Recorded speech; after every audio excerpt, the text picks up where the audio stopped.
Nobody knows where the fog came from. Some say it's punishment for our sins and secrets. All I know is that the sun shines over the horizon, and I'm going to take us there. Hello friends, and welcome back to Clearing the Fog. In this episode, we're going to take a look at the orders phase and the various things that you can have your carriages do. This is a very, very important phase. Which orders you set will have a very large impact on the success or failure of your run. During the orders phase, you'll be opening your notebook under the Carriage Control. Simply select which carriage you wish to carry out in order, and you'll find these 4 cards. A 5th one may appear at the top from time to time at the side of the book. We'll go down these one by one. The first order, move passengers, is fairly self-explanatory. This will allow you to transfer a passenger from one carriage to any other carriage on the train. You can transfer up to 5 passengers at one time. This order will be carried out as soon as it is given, rather than during the work phase. This is important to note. The second is moving cargo. Moving cargo is very important, as you aren't the one that decides where the cargo goes on your train once the scavenging mission is completed. The passengers who went on the scavenging mission decide that amongst themselves, but you can always override their decision and order them to move cargo between carriages.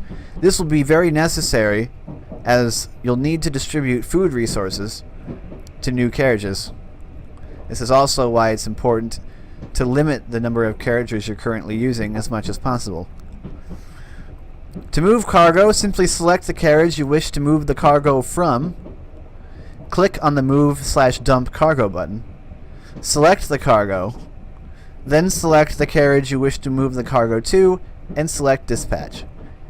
As before, you can dispatch up to 5 pieces of cargo at a time. You cannot, however, transfer banishment. You cannot transfer defenses. You can dump defenses off the train to clear up space, but they cannot be transferred. Be careful that you don't accidentally dump desired resources. The move and dumping cargo will also be carried out as soon as it is ordered.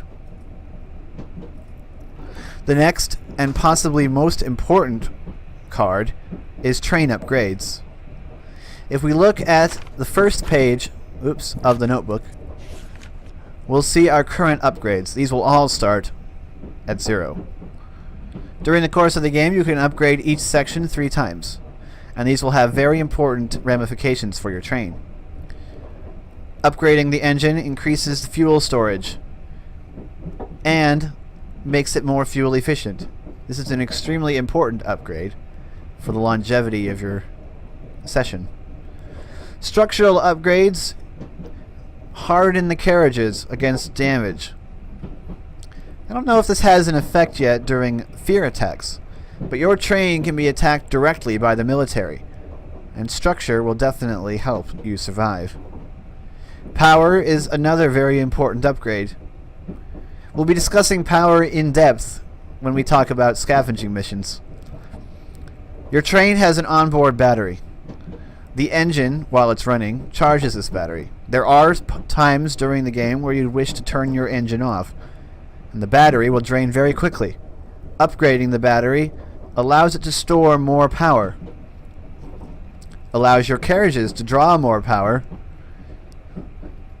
and causes power to last longer. This is an exceptionally important upgrade. Upgrading your medical facilities provides a higher chance of successfully treating injuries sustained by your passengers, both in scavenging missions and, most often, during fear attacks. This also lowers the chance of spreading contagious status effects throughout your train. and there's another recommended upgrade. You may be noticing something here. Each of these upgrades is extremely good. You'll simply have to decide which ones are important to prioritize at which times. Finally, we have the radio upgrades. Your radio has a limited range, and every upgrade to the radio range allows it to reveal a larger area. If we move to the front of the train and look at the map, you'll see outlined in red the current range of your radio. You will only receive broadcasts from locations within this circle. The two enemy factions in the game, the Fearless and the Military, will also only be revealed to you when they pass within the range of your radio. This is the range with one radio upgrade. With no radio upgrades, this radius is quite a bit smaller. It's a very recommended upgrade.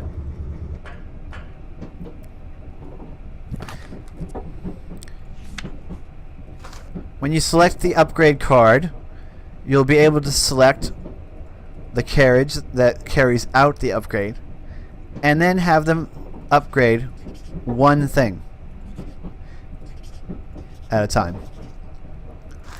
The time it takes them to upgrade will be determined by the trained skills of the people in that carriage, as well as what faction they belong to.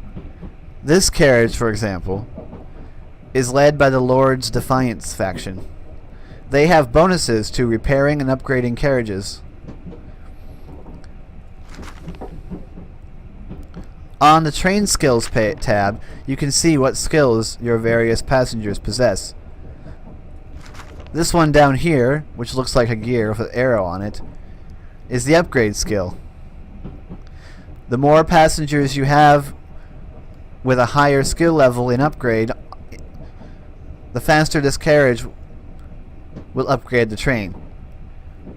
You should always have the carriage with the highest upgrade skill upgrade the train. Remember, the train upgrades help everyone. So it doesn't matter which carriage completes them, except that this carriage will complete them far faster than this carriage, even though it also has a bonus to upgrades. There is only one individual here with upgrade skill. Higher tier upgrades will take longer to complete than lower tier upgrades, which can take only a single day. The final order is defense construction. This is one of the more strategic aspects of the game, aside from scavenging missions, and will require a decent amount of forethought. Every day during the guarding phase after you go to sleep, there is a chance that the fog will attack your carriage. We'll go over fear attacks in much more detail in a future episode. Suffice it to say, without defenses, you won't last long. In order to build defenses, you need to decide which fear you wish to build a defense against. Then, which resource you wish to use. Higher tiered resources also have downsides, while lower tier resources do not, but are less effective. Select the checkbox which corresponds with your desired fear defense and material, and select how many you wish to build.